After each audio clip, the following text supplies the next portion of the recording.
the average, say, 65-year-old person in this country Right. is on how many drugs? About 7. 7. Yeah.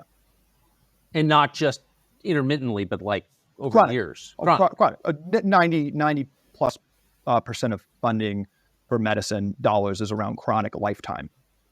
So it's more recurring revenue. So describe what that looks like the scale of it. Yeah, I think again, we're so desensitized to this, we don't understand how crazy it is, right. how much of a failure it's been. Well, I'll give you an example. My mom. So my mom was 71 and went, for a checkup and was told by the doctor she was healthy.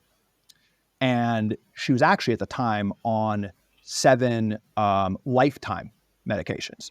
So she was on, maybe a decade before, had high cholesterol, was prescribed a statin. And the message from the doctor was, no problem. Most, the majority almost of people your age are on a statin. No problem. That's a rite of passage.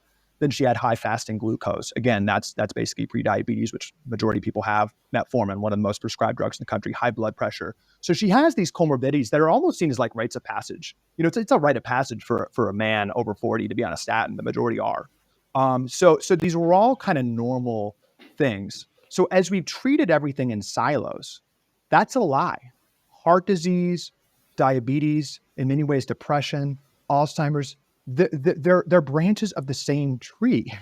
We've actually lied, saying those are different conditions, seeing 4 different doctors for 4 different treatments that don't even talk to each other.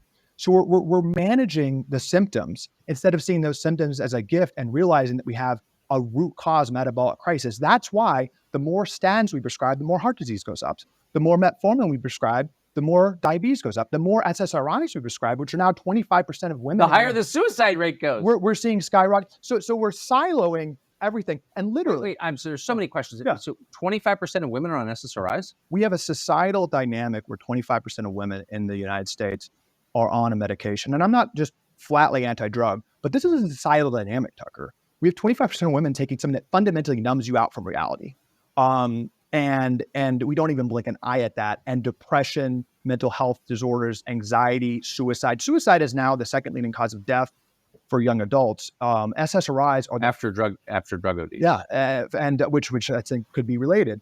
And SSRIs, you talk to any high schooler now and looking in it, it's the first line of defense. I mean, it is prescribed like candy when to children. Oh, yes.